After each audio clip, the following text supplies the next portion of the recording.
Olá, bem-vindos a mais uma aula de Mecânica de Fluidos. Neste vídeo, vamos derivar a equação que rege a distribuição da pressão num fluido em repouso, a equação hidrostática, e ainda introduzir os conceitos de densidade de força e forças de superfície e de corpo. Esta equação é extremamente útil e vai-nos permitir perceber como varia a pressão num fluido com a profundidade e ainda porque é que a superfície livre de um fluido é horizontal.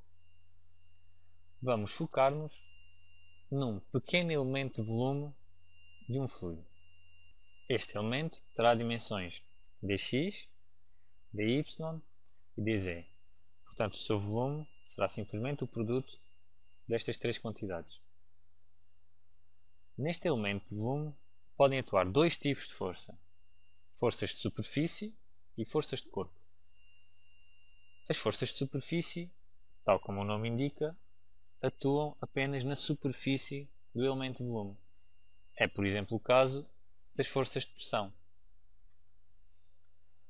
Por exemplo, segundo a direção do x, teremos duas componentes da força de pressão, uma a atuar nesta superfície, que é a pressão em x, e outra componente que vem da pressão a atuar nesta superfície, que será a pressão em x mais dx. As forças de corpo atuam em todo o volume do nosso elemento. É o caso, por exemplo, da força gravítica. A densidade de força é um conceito muito usado em mecânica de fluidos e é definido como a força que atua no nosso elemento de volume por unidade de volume. Esta quantidade é a densidade de força. A força total é obtida integrando esta expressão. A força vai ser o integral em todo o volume da densidade de força. Vamos concretizar esta densidade de força para o caso do peso. O peso é dado simplesmente pela massa de um corpo vezes a aceleração gravítica. Ora, a massa do nosso elemento de volume é dm. Portanto, pela definição, a densidade de força gravítica será dm vezes a aceleração gravítica a dividir pelo volume.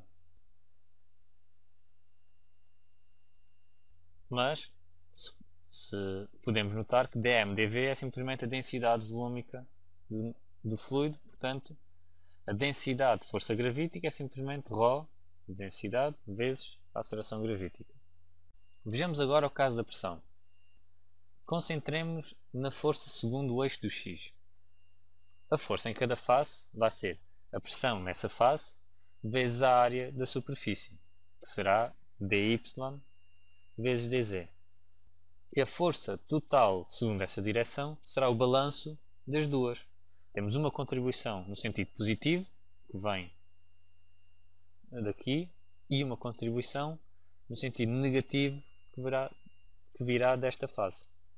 Portanto, no total, a força segundo x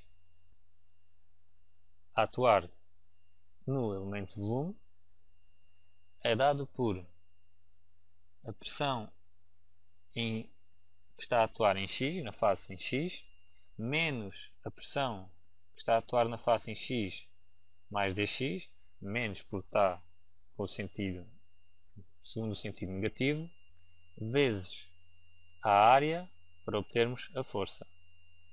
E a área é simplesmente dy dz. O nosso elemento de volume é um elemento infinitesimal. Portanto, podemos linearizar a variação da pressão. Atendendo à definição de derivada, temos que a pressão a atuar em x menos a pressão a atuar em x mais dx é simplesmente menos a derivada da pressão segundo x vezes dx. Inserindo isto nesta expressão que tínhamos anteriormente, obtemos que dFx, a força segundo x, é dada por menos derivada da pressão em ordem a x, vezes dx, dy, dz. Mas isto aqui é o volume do nosso elemento. Portanto, obtemos que a densidade de força segundo a direção x é dada por menos dp dx. Podíamos ter feito isto para qualquer outra direção. Se fizéssemos para o caso dos y, obteríamos simplesmente que a densidade de força segundo y seria dada por menos dp dy. E a mesma coisa para o eixo dos z's. Portanto, juntando as três direções, obteríamos um resultado muito famoso, que é a densidade de força oriunda da pressão é simplesmente menos o gradiente da pressão. Esta expressão diz-nos que não é a pressão, mas sim a variação espacial da pressão que está na origem da força. A força resultante que atua no nosso elemento volume é dada pela soma da força de pressão e a força gravítica. Ou seja, a força resultante, que é dada simplesmente por ρ vezes A, é igual à força gravítica mais a força de pressão, que é menos gradiente de pressão. Se admitirmos que a aceleração é nula, é por exemplo o caso de um fluido em repouso, obtemos a equação hidrostática.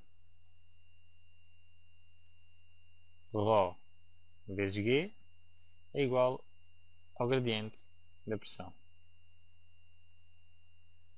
Isto é a equação hidrostática. Esta equação é válida para qualquer fluido em repouso, independentemente da sua viscosidade. No caso de um fluido viscoso com velocidade uniforme, deveríamos adicionar ainda a força da viscosidade no balanço das forças.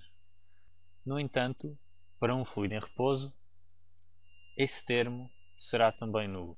Esta equação diz-nos que a variação máxima da pressão ocorre segundo a direção da aceleração gravítica, g.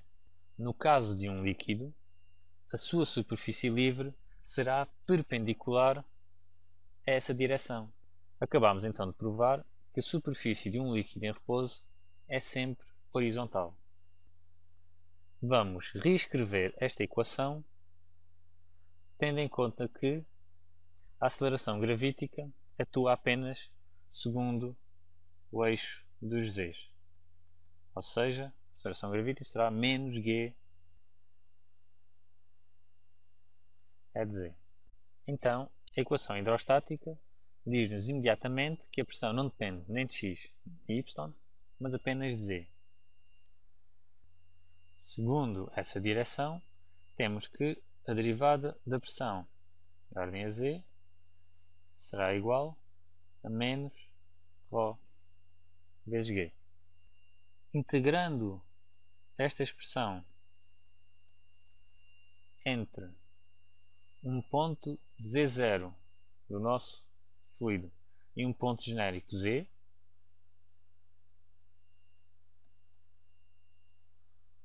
admitindo que nem a densidade nem a aceleração gravítica variam com a profundidade, obtemos que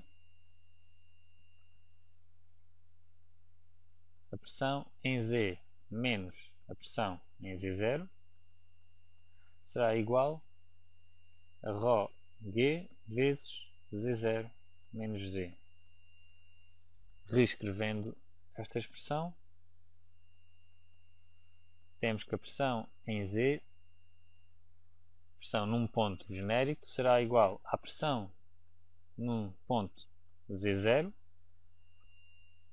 mais ρg vezes Z0 menos Z. Esta equação